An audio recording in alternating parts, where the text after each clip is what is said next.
Where you at? I just had an incredible time with littles. That's what I wanted 2 years ago. 2 years ago I wanted it. And every force in the world wanted to stop me. And there's no way you could imagine. All force.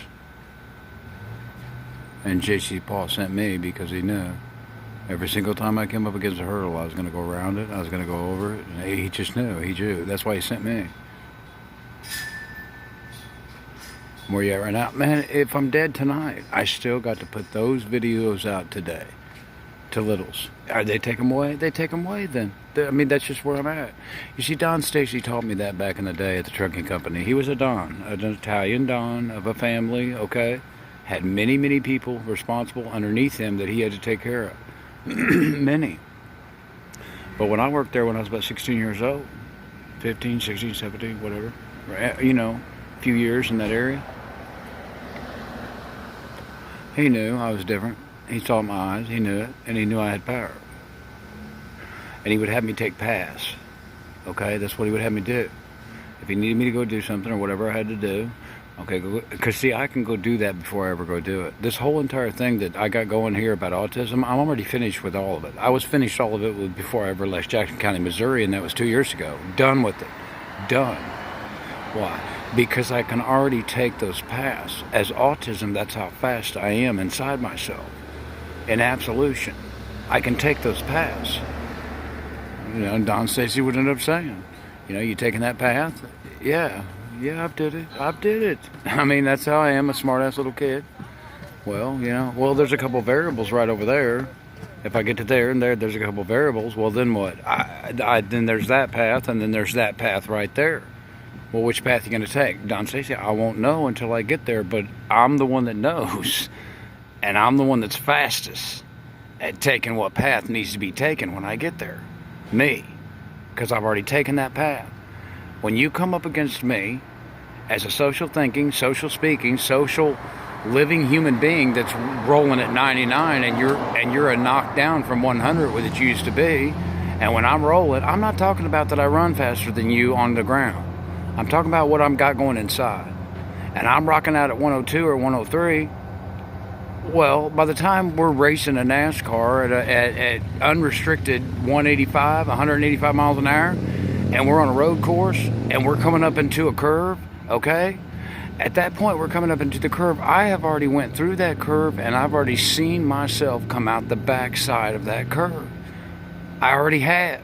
When you come up to that curve, you're going to come into a cautionary tale.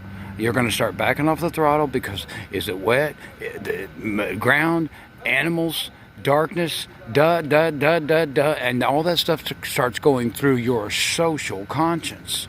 My feeling and my emotion and my autism has already felt myself go through that curve and come out the backside of it. So when you come up to that curve, you're backing off the throttle into a cautionary tale, and if I could pull the damn carpet up on the floor and mash the pedal down any farther, I'm hammered down. You'll never, ever, ever win against me.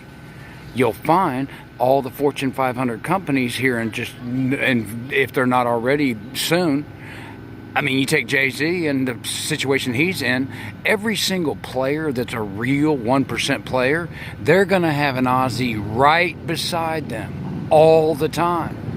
Because as that Fortune 500, let's just say Jay-Z, is sitting at a table with other Fortune 500s and going over stuff, we're faster than all of them.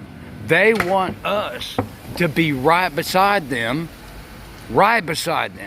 Okay? Because as we hear that Fortune 500 guy over there say this, and that guy say that, and that guy say this and that, then here it comes out of us. But why don't you just and everybody drops their jaw saying, holy shit, how did he just come up with that? That's just us. If your Fortune 500 company don't have one of us powerful Aussies at the top of it, you're slower than that Fortune 500 company over there because they got one of us.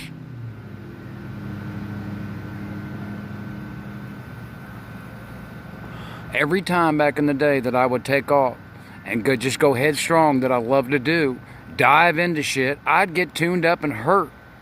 But if I do it Don Stacy's way, and before I go do it, I'd take a real good look at all of it, and I'd take that path, and I'd take that path, and I'd take that path, and then, well, if we go that path, there's going to be a couple variables right there, and, you know, well, then there's that path, and there's that path, but there's that other car that's got the keys in it, and it's sitting right over there, that we'll put over there. That's me. That's what I do. That is what I do. So you want to talk about tonight? This was the most beautiful day that I've been waiting for forever. To know that I could lock something down to where all that choose to hear the message has the right to, without other people taking that away from them. And that's what's happened for the last 2 years. So it feels wonderful where I'm at tonight. Wonderful. There's a lot to say. But you all must remember, oh yeah, but the stuff he says and da-da-da-da-da. Go ahead, Holy Roller, go ahead. Now let me give you some advice. And I will tell everybody.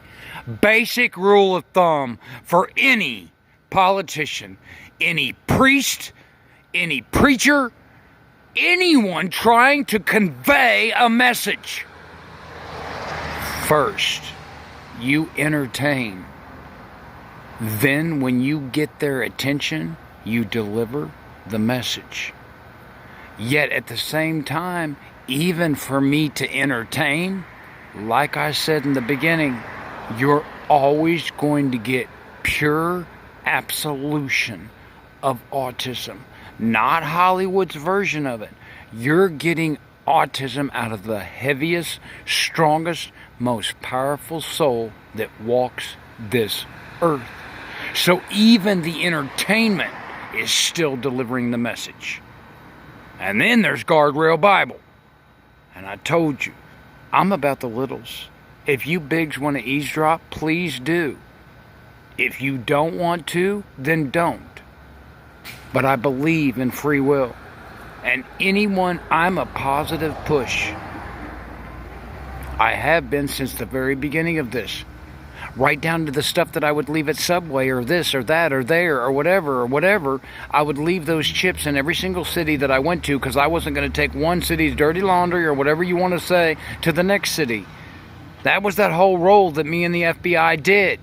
I would always leave it with the city. And I would say, I'm autistic. I cannot use the computer. I'm not on social media. Please view this. And if it is only through your own free will that you believe other people should see this, then please put it online for the world to see. And they would. And then the FBI would come squish it and take it away. That's the last 2 years of my life. That's why I told you all. You want to play the game of all games, you .comers? A game of all games on social media. You have never got to this game. For the last 2 years, I've cut more than 2,000 out. I would go to Walmart, I would go to CV's, I would go to Target, and I would buy every single microchip that was the 2.5-hour chips and grab 10 of them. I would grab every one of the 6-hour chips and grab 10 of them. And I would just roll them, just like I'm doing right here, right now, at this time of the night. But it was on a chip. And I would leave them behind and leave them behind. I would duplicate them at CV's. And a lot of times I'd go get 10 DVDs.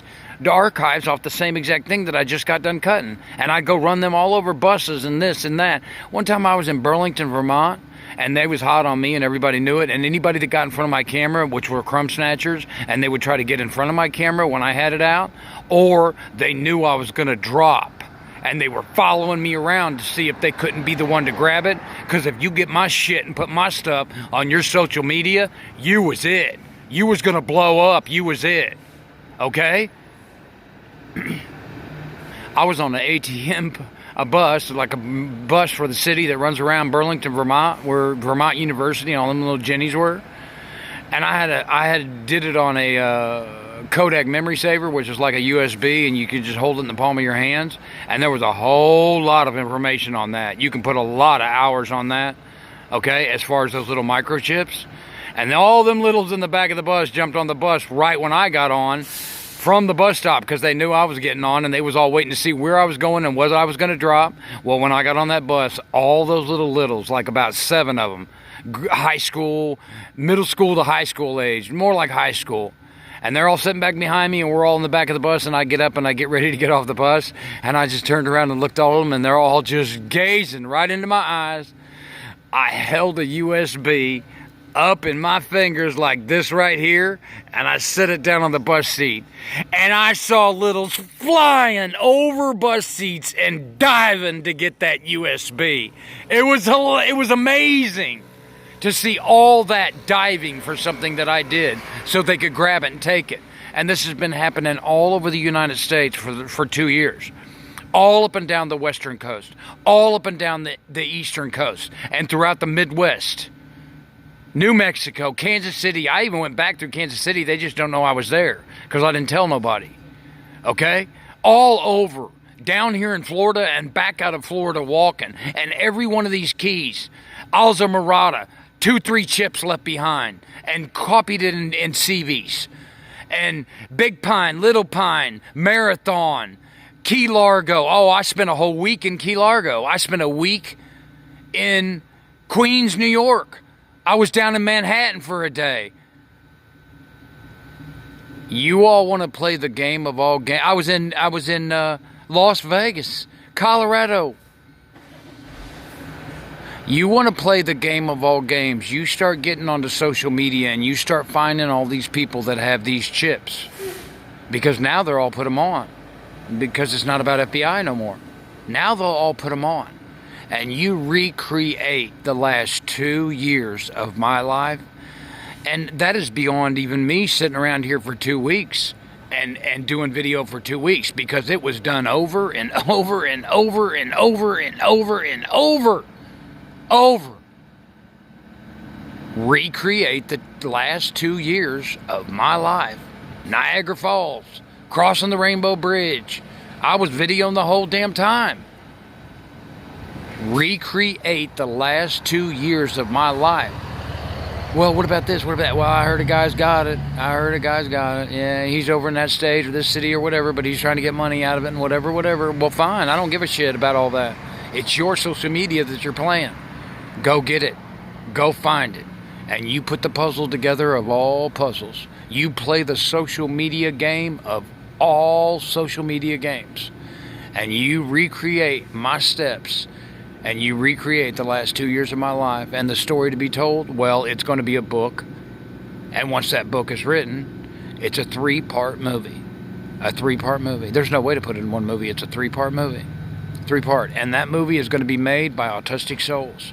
Behind the camera, key grips, directors, everything that is about that movie is going to be made from us, by us, for us. So pure autism is, I don't care about the money of the movie. What I care about is whoever chooses to watch the movies, they're going to see pure, true autism, and I'm off the hook, people. The stuff I can tell you is just beyond. You will not believe it.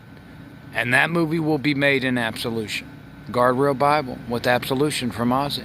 I mean, it was supposed to be my 3 powders, and who knows? So go get my 3 powders. America, go get my 3 powders and get them to me. Go get them out of the Midwest. They can't go to school right now anyway. It's online if they're doing anything at all. The little's graduated high school and she's not going to college. And then you got the 2 powder twins, Haley and Hannah.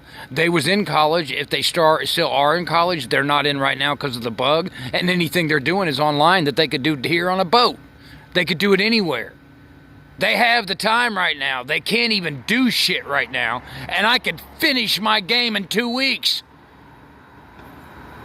It's the opposition that I've been fighting against, people. All. When I say all, I mean all. Even autistic parents. Yeah, but you talk about bringing the Aussie out and teaching them this and that. Man, your mother's got racquetball and I got golf and he takes medication and we got a babysitter at home. I don't want to go through all that shit. And that's the parents of the Aussies. And I don't mean them all, but I'm up against that. And then you take the organizations that's taking billions of dollars like Autism Speaks with just got huge diamond rings on all their fingers in the most expensive lease of an office they could possibly be in Beverly Hills. And what are you doing with the money? Well, we paint on park benches that Autism Speaks. Well, what does it speak? We don't know that. We just know it does speak. It's ridiculous. The government, they called us retards forever, and the reason why is because they had to have something tangible to put on us. Social Security Division cannot put we can't put a disability on that you can't walk in a grocery store and talk right when you walk up to a counter. We can't put an emotional disability on something. We have to have something tangible within the human being's body. And when they couldn't come up with it, when I was a lab rat for a whole summer for them back the whole age of 14 or whatever I was, they'd stick all those drugs in me in that ward with those other kids, ADHD, ADD, hyperactive disorder, behavioral disorders, and all that. None of that stuff touched me, and what it did, it opened up so many windows and doors in my soul, and it made me twice as strong. I ended up analyzing the doctors and the psychiatrists. I've been an FBI analyst since I've been 5. I can read people's souls. And when that happened in that hospital, all the other kids got to leave and go through what is called acclimation or whatever, where they go home for the weekend with their parents and come back for the week. And they do that for a couple weekends. Not me. I'm strapped to a girder with 6 white coats when I get shoved out the back door and go down the ramp where the Cisco truck is that brings food in the place. Never to return there again. I scared the shit out of them doctors, because I kept telling them I was autistic and I'm not like that, and those drugs won't work on me. If anything, they just make me more powerful, and they just can't handle that. Doctors have to have something tangible to put on it, or they blow their brain out. They can't handle not knowing something. Well, it's a vitamin D deficiency when the female is giving birth. It has to do with vaccinations. It's in their mind. It is not in our minds. It has nothing to do with mind. It is all in our soul. It is our religion. And they cannot accept that. They can't believe. They're non-believers. They can't give that belief. They're non-believers. Okay? They might tell you that they go to church, but they're non-believers. All right? That's what we're up against. The money that's going to come into the foundation that I'm going to start, it's going to end up making autistic interpreters that can be used in the courtrooms, in the police stations, in every situation with the government. Whether it's Social Security Division, that we have someone that is speaking for us of what we are conveying out of our emotions and out of our feelings, not out of a social conscience. Back then, when they couldn't figure us out, 50 years ago, put them over with retardation. And we will call it retardation. Even though we know it's not, we'll put it over with retardation. And that's why hell, if the government's going to call them retards, then all of us, United States of America, is going to call them retards. That's what they are. They kind of act weird anyway, because the government couldn't put us as a handicap because of a social disability or an emotional disability. So they put us over with retards. Then there's a backlash. So recently they've taken us out of retards and they stick us over in, this is absolution, people, mental. The mind. And it has nothing to do with that. There's even been government grants and money been spent into it, and you just pissed all of our money away because it has nothing to do with us. Calling us retards, that's like calling a fat guy tiny at a bar. We're genius and faster than you are. We are not slow retardation. And then you want to call us mental? We're genius. We're the opposite. What are you going to call us next year? How about you just call us what we are? We're autistic. We have a social handicap. Okay? That's it. But they can't do that because they can't put a disability on it. They have to have something tangible. And they can't do that. Okay? Knowledge, people. What are we going to do? The money comes in. We're going to end up creating federal, the same all across the United States of America, autistic interpreters. We have a lawyer when we go to court, but we also have an autistic interpreter provided by the judge. Judges, I just got your ass out of hot water. I just saved your asses. And we are going to get jump colleges. So when that Aussie is too far gone into Aussie and he can't speak and he can't do social, he's going to go through jump. And it hurts, people. I did it by myself in LA as a homeless person. It hurts. But by the time we're done, that Aussie's going to be able to function out in society and be a part of your world. East Coast, West Coast, and Midwest, we're going to have 3 to start. I know what our money's going to be spent for, okay? We're going to have a hospital that is ran by entirely, right down to the person sweeping the floor, autistic souls. The Indians got their casino in Niagara, and it's all ran by the Indians because of its their religion and their belief and everything. It is no different than us. It is our religion. We are going to have lawyers that are autistic soul lawyers for us, by us. We're going to have dentists that are autistic soul dentists with the degree for us, by us. Okay? That is the only answer for us, because you all will continue to answer and say the same thing. Well, it's okay. It's always been okay. Everything is just fine. No, it is not fine. You want to tell yourself is and sleep the way you sleep at night, go ahead. It is not fine. My people are being crucified. It is human rights abuse, hate crimes of a biblical proportion. And you wonder why J.C. Paul's tuning your ass up right now with this bug? And this ain't shit. It's the next bug that kicks your ass. This is nothing. This is throwing a couple pennies on the ground instead of Fort Knox being robbed. The next bug whips your ass. You get my Aussies out now, they're going to end up going through their jump, and people are going to start taking their hand, and they're going to bring them back into social. All JC's angels are going to live the life that they deserve to live. And this goes for everybody too, not just autistic. This whole group of people down here that these people up here just don't want to live life with and want to squish them or step over them or treat them like shit because of who they are. And you wonder why you're getting taxed with the bug. I've been real kind tonight by going through this. I'm going to teach you some more about autism tomorrow. Okay? I love you all. Have a good evening.